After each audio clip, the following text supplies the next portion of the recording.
السلام علیکم ورحمۃ اللہ وبرکاتہ۔ اعوذ باللہ من الشیطان الرجیم، بسم اللہ الرحمن الرحیم۔ ھذا بلاغ للناس ولینذروا به وليعلموا انما هو الہ واحد ولیذکر اولو الالباب۔ صدق اللہ العظیم۔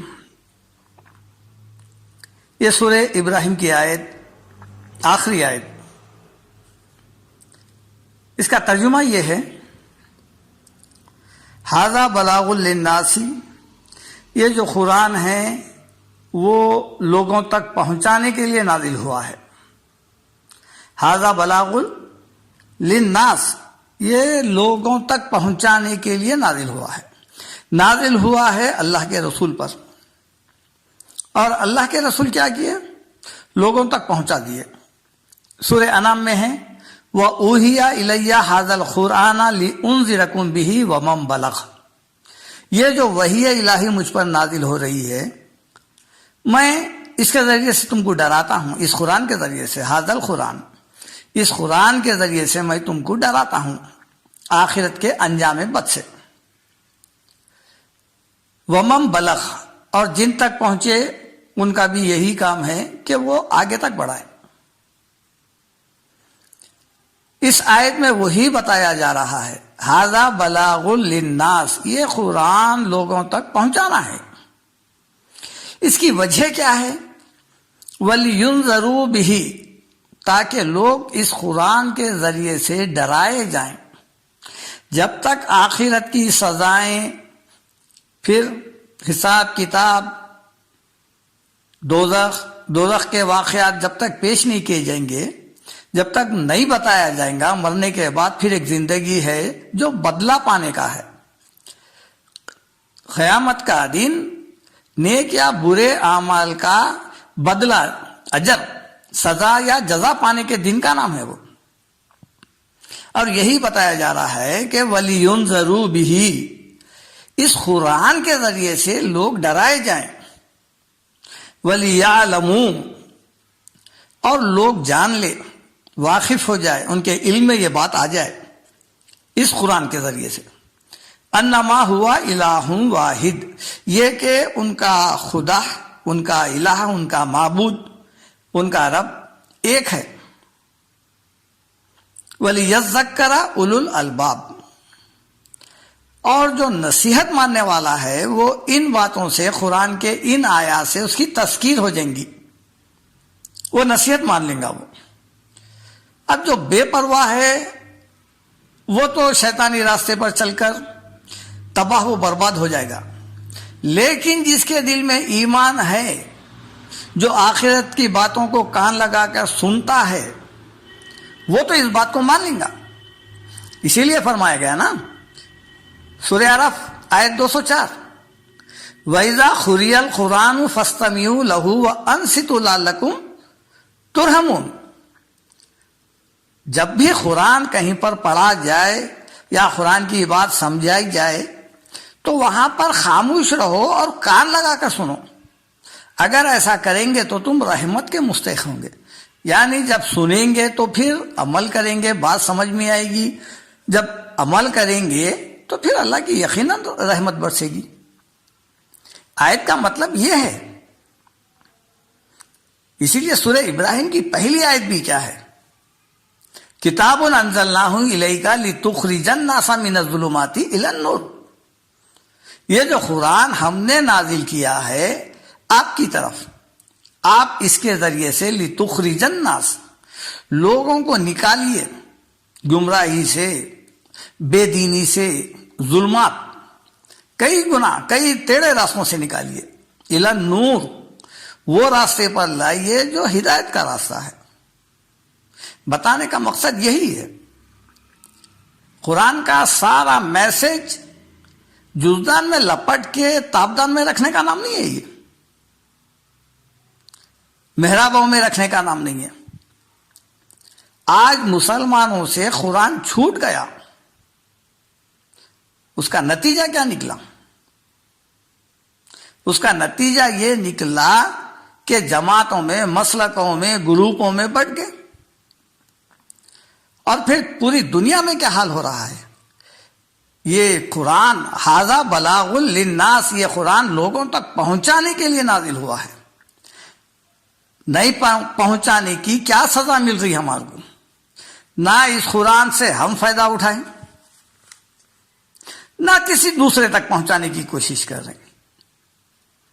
آج پوری دنیا منتظر ہے، انتظار کر رہی ہے ہدایت کے لیے، پیاسی ہے ہدایت کی، طلبگار ہے. لیکن مسلمانوں کو آپس کے لڑائی جھگڑوں سے فرصت ملی تو یہ پہنچائیں گے نا. یہ آپ پوری دنیا میں دیکھیے، آپ پوری دنیا کی قوم پرامن ہے، ہزاروں لاکھوں معبودوں کو ماننے والے متحد، ایک اللہ، ایک رسول، ایک قرآن، ایک قبلہ، تمام چیزیں مشترک، پھر بھی لڑائی جھگڑے. دوسری قوم یہ دیکھ رہی ہے کہ یہ آخر ہو کیا گیا مسلمانوں کو. پاکستان میں دیکھیے لاکھوں لوگ قتل ہو گئے ابھی تک کئی سالوں میں. پھر چھوٹے موٹے مسائل کے لیے عراق کا کیا حال ہے، شام کا دیکھیے، آپ یمن کا دیکھیے. پوری دنیا میں صرف یہ چل رہا ہے کہ ایک دوسرے کا قتل عام کر رہے ہیں، اور کرنے والے صرف مسلمان ہیں، غیر قوم نہیں. یا تو سازش کے تحت کر رہے ہیں، یا تو پھر ایک جنون چڑھ گیا ہے. غیر قوم تماشا دیکھ رہی ہے. کس لیے؟ کہ یہ ہو کیا گیا ہے. یہ لوگ جو امن کا پیغام لائے تھے، جس کا نام ایمان ہے اور سلامتی ہے ان کے اسلام میں، دین میں، اس لیے نام اسلام ہے، ماننے والے کا نام مسلم ہے، سلامتی والا. السلام علیکم ہم کیوں بولتے ہیں؟ السلام علیکم کا مطلب کیا ہے؟ میری طرف سے تجھ پر پوری پوری سلامتی ہے، کوئی ضرر پہنچیں گی نہیں، کوئی تکلیف نہیں پہنچیں گی. لیکن پوری دنیا دیکھ رہی ہے کہ چھوٹے معصوم بچوں کو تک قتل عام ہو رہا. اور کون کر رہے ہیں یہ؟ جب ہم خود ایک وحشی درندے بن جائیں گے تو پھر دوسرے لوگوں کو کیا دین پیش کریں گے؟ یہ قرآن کب جائیں گا؟ اگر اس قدر خونخوار بھیڑیے بن کے ہم نظر آئیں گے دنیا کے سامنے، تو پھر کیا شکل لے کے جا کے ان سے بات کریں گے کہ آپ اسلام قبول کرو؟ ہمارا وتیرہ یہ ہے، ہمارے پاس جو ہے اتنے مسائل ہے، اتنے جھگڑے ہیں، ہم جھگڑوں میں ملوث ہے، ہم کو فرصت ہی نہیں ہے کہ غیر قوم تک یہ کتاب پہنچائے. اور پھر ہمارا پوری دنیا کے سامنے تماشا ہو چکا. آج مسلمان امن یا اسلام کا نام نہیں رہا، سلامتی والے کا نہیں رہا. آج دنیا کے سامنے ایسی شکل، ایسی صورت پیش ہو چکی ہے ہماری.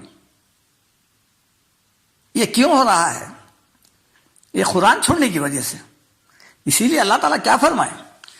سورہ انفال آیت نمبر 46، وَأَطِیعُوا اللَّهَ وَرَسُولَهُ، اللہ کی اطاعت کرو، یعنی قرآن کے تعلیمات پر جم جاؤ.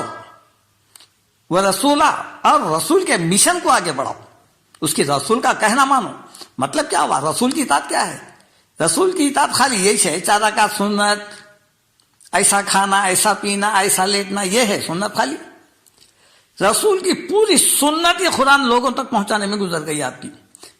23 سال کا عرصہ ساری فکر یہ تھی. نماز کے لیے 10-15 منٹ نکلتے تھے ہوں گے، لیکن ساری دن بھر کی فکر کیا تھی آپ کی؟ یہ قرآن غیر مسلم کے گھرانوں تک پہنچ جائے، وہ اسلام میں داخل ہو جائے. یہ سنت نظر نہیں آ رہی ہمارے کو. ہم کو سنت نظر آ رہی خالی 4 شادیاں کرنا، میٹھا کھانا، یہ سنتیں نظر آ رہے ہیں. کیا فرمایا اللہ تعالیٰ سورہ انفال میں؟ وَأَطِیعُوا اللَّهَ وَرَسُولَهُ، اللہ کی اور اس کے رسول کی اطاعت کرو. یہ پیغام پہنچاؤ لوگوں تک. منتظر ہے، ہم تمہارے ذریعے سے ان تک پہنچانا چاہ رہے ہیں قرآن. ہم چاہتے تو ان تک بھی پہنچا سکتے تھے، لیکن رسول کے ذریعے سے ہم تم تک پہنچائے، اور تمہارا کام ہے ان تک پہنچانا. ولا تنازعوا، تنازع کھڑے مت کر لو، چھوٹے موٹے باتوں میں نفرتوں کا ماحول مت بناؤ، پارٹیاں مت بنا لو، فرقے جماعتیں مت بناؤ. ولا تنازعوا، تنازع مت کھڑا کرو. کیا ہوگا؟ فتفشلوا وتذهب ريحكم، لڑائی جھگڑوں میں پڑ جائیں گے اور تمہاری ہوا اکھڑ جائے گی. آپس میں خون ریزی جو آج نظر آ رہی ہے یہ اسی بات کا ثبوت ہے جو اللہ تعالیٰ 1400 سال پہلے فرما دیا تھا کہ جو ہے وَأَطِیعُوا اللَّهَ وَرَسُولَهُ وَلَا تَنَازَعُوا فَتَفْشَلُوا وَتَذْهَبَ رِیحُکُم. تمہاری ہوا اکھڑ جائیں گی. آج کہاں ہے مسلمان کا ڈر ہے؟ کوئی نہیں ڈر رہا مسلمان سے. پولٹری فارم کے مرغی سے بھی بدتر ہو گیا مسلمان. دنیا کا ہر جگہ کا انسان مار رہا ہے مسلمان کو اور اس کی خون کی قیمت کوئی ہے ہی نہیں, کوئی پرسان حال نہیں. وہی بولے اللہ تعالیٰ وَتَذْهَبَ رِيحُکُم, تمہارا خوف جل جائے گا اگر تم پارٹیوں میں بٹ کر تفرقہ ڈال کر جماعت بندی اس میں الجھ کر آپس میں لڑ لیں گے مار لیں گے تو غیر ہم تو یہی سوچیں گے نا, جب یہ خود جنونی حد تک ایک دوسرے کو قتل کر رہی تو پھر ہمارے تو کیا ہے. یہ صرف سزا اسی لیے بھی رہی ہے. یہ جو قرآن کا پیغام تھا ھذا بلاغ للناس, یہ قرآن لوگوں تک پہنچانے کے لیے نازل ہوا, لیکن ہم اس کو صرف قید کر کے رکھ دیے ہیں. اور ایسی قید کہ قتل کرنے والے کو بھی 12 سال کے بعد باہر آتا ہوں. برسہ برس سے صدیاں گزر جا رہی اندر کے اندر. کچھ جماعتیں بھی تیار ہو گئے اس کے لیے اور بولے بھائی قرآن کو نہیں سمجھ سکتے, خالی پڑھ لینا کافی ہے. ارے بھائی آپ سمجھیں گے نہیں تو پہنچیں گے کیسا؟ پھر انہیں کیا سمجھیں گا؟ انہیں جیسا آپ کچھ نہیں سمجھے انہیں بھی کچھ بھی نہیں سمجھیں گا نا. پھر یہ جو نہیں سمجھنے کی چکر ہے, ہر کتاب دوسروں کی جو انسان لکھے ہوئے ہے غلط صحیح وہ سمجھ جا رہے ہیں, اور جو رب کا کلام بندوں کے نام وہ نہیں سمجھ میں آتا. تحریکیں چل رہی ہیں قرآن نہیں سمجھ سکتے. کچھ علوم ہونا, کیا علوم ہونا, کون سے علوم ہونا, ترجمے مارکیٹ میں ہیں. آپ کون جو ہے تفسیر کرنے کے لیے نکل رہے ہیں. آسان الفاظ میں سمجھایا گیا قرآن کو. فَإِنَّمَا يَسَّرْنَاهُ بِلِسَانِكَ, آپ کی اپنی زبان میں ہم آسان کر دیے. کون سی بھی زبان ہو آپ اس میں پڑھو, سمجھو. سمجھیں گے تو عمل کریں گے, سمجھیں گے تو اطاعت ہوں گی. وہ کافروں کا قول تھا جو حامیم سجدے میں ہے, وَقَالَ الَّذِينَ كَفَرُوا لَا تَسْمَعُوا لِهَذَا الْقُرْآنِ وَالْغَوْا فِيهِ لَعَلَّكُمْ تَغْلِبُونَ. کافر یہ بولیے کہ یہ جو بدوی لوگ ہیں جو بالکل جاہل ہیں ان کے متعلق بولے یہ جا رہے ہیں اسلام قبول کر رہے ہیں, یہ قرآن کو مت سنو, گڑبڑی پیدا کرو. جب تلاوت کی جا رہی ہے, جب اللہ کے رسول قرآن سناتے تو کہتے کہ گڑبڑی کرو, شور و غل کرو, تاکہ قرآن یہ لوگ سمجھ نہ سکے اور اسلام قبول نہ کر سکے. آج ہم بول رہے ہیں وہ حالانکہ وہ جھوٹا الزام تھا کافروں کا, ان کو معلوم تھا سنیں گا تو اسلام قبول کریں گا. لیکن آج جو ہے جماعتوں کے نام پر, تنظیموں کے نام پر یہ تحریک چلا رہی ہے اپنی اپنے کتابوں کو فروغ دینے کے لیے, اپنی اپنی کتاب کو ہدایت کی کتاب ثابت کرنے کے لیے. کیا بول رہے ہیں؟ قرآن نہیں سمجھ سکتے. نہیں سمجھ سکتے تو پھر اللہ نازل کیوں کرا؟ ایسی ہارڈ کتاب دیا ہی کیوں جو نہیں سمجھے اور پھر کل قیامت میں پکڑ کے جہنم رسید کر دے؟ استغفر اللہ. غلط بات ہے یہ. قرآن ہر ایک کے نازل ہوا ہے, آپ سمجھنا ہے, اس پر عمل کرنا ہے, پھر دوسرے کو دینا ہے. عملی زندگی میں عمل کرتے ہوئے دینے کا ہے اور بتانا ہے دیکھو میں اس قرآن کا سب سے پہلے ماننے والا ہوں. وَقَالَ إِنَّنِي مِنَ الْمُسْلِمِينَ, پہلے میں اس کا فرما بردار ہوں. یہ ثبوت دینا ہے. یہ ایسا پروپیگنڈا اگر کریں گے ہم کہ قرآن نہیں سمجھ سکتے ہیں تو پھر وہ آخر اتری کس واسطے؟ خالی فاتحہ کی حد تک, ایصال ثواب کی حد تک رہ گئی, مردوں کو بخشوانے کی حد تک رہ گئی, یا پھر دکان و مکان کی خیر و برکت کے لیے رہ گئی, یا جلسوں کی زینت کے لیے رہ گئی. جب انسان کی زندگی اس کے ذریعے سے سدھر ہی نہیں سکتی تو پھر نازل کس لیے ہوئی ہے؟ پھر دیکھیے آپ سورہ ابراہیم کی پہلی نمبر کی آیت وہی ہے, الف لام را کتاب انزلناہ الیک لتخرج الناس من الظلمات الی النور. یہ جو کتاب ہم نازل کرے آپ اس کو اندھیروں سے نکالو, اس کتاب کی روشنی میں نور کی طرف, ہدایت کی طرف لے کے آؤ. جب سمجھیں گے نہیں تو کیا نکالیں گے آپ؟ برسوں سے ہم کو محروم کر دیا گیا, خالی تلاوت پر رکھ دیے ہیں. حافظوں کے حافظ ٹیم تیار ہو رہی ہے, کئی حفاظ نکل رہے ہیں, برسہ برس سے آیتاں پڑھ رہے ہیں, ایک آیت کا بھی ترجمہ نہیں معلوم. کیا فائدہ ہوا حافظ بن کے؟ کیا سمجھیں گے انہوں؟ ارے اس سے تو وہ میموری کارڈ اچھی ہے، سم کارڈ اچھی ہے جو ترجمے کے ساتھ پوری قرآن بیان کر دے رہی، اس سے بھی غیر گزرے ہو گئے۔ قرآن کا یہ پیغام نہیں ہے، قرآن کا یہ پیغام ہے وَلَقَدْ يَسَّرْنَا الْقُرْآنَ لِلذِّكْرِ فَهَلْ مِن مُدَّكِرٍ۔ سورہ قمر میں اللہ تعالیٰ 4 مرتبہ فرمائے ہم نے قرآن کو آسان کر دیا ہے عمل کرنے کے لیے، نصیحت کے لیے۔ ہے کوئی نصیحت قبول کرنے والا؟ سوالیہ جملے سے بول رہے ہیں اللہ تعالیٰ۔ آج بھی ہم اگر اپنا کھویا وقار اور عزت واپس لانا ہے تو امت مسلمہ کو چاہیے کہ قرآن کو تھامے اور اس قرآن کا پیغام عام کرے۔ بس یہ ایک واحد ذریعہ ہے، ورنہ پھر وہ دن دور نہیں ہے جو سورہ محمد میں اللہ تعالیٰ فرمائے وَإِن تَتَوَلَّوْا يَسْتَبْدِلْ قَوْمًا غَيْرَكُمْ ثُمَّ لَا يَكُونُوا أَمْثَالَكُمْ۔ تم اگر سرکشی کریں گے، نافرمانی کریں گے تو تم کو میٹ دیا جائے گا، دوسری قوم کو لایا جائے گا۔ إِن يَشَأْ يُذْهِبْكُمْ وَيَأْتِ بِخَلْقٍ جَدِيدٍ إِنَّ ذَلِكَ عَلَى اللَّهِ بِعَزِيزٍ۔ اللہ چاہا تو تم کو نیست و نابود کر دیں گا جب تم کام کے نہیں رہے۔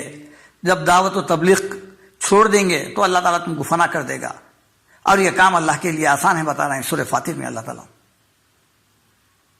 اللہ تعالیٰ سے گزارش ہے، دعا ہے کہ اللہ تعالیٰ اس قوم پر رحم کرے اور سب کو اکٹھا کرے اور قرآن کے زیر سایہ لے آئے۔ اور ہماری بھی کوشش ہے کہ ہم پہلے قرآن کو ہاتھوں میں لے، تھامیں، اور عملی زندگی میں چلتے پھرتے اس قرآن کے ذریعے سے دنیا کو بتائے کہ ہم پہلے اس کے علم بردار ہے، ہم فالو کرنے والے ہیں۔ سبحان ربک رب العزت عما یصفون وسلام علی المرسلین والحمد للہ رب العالمین۔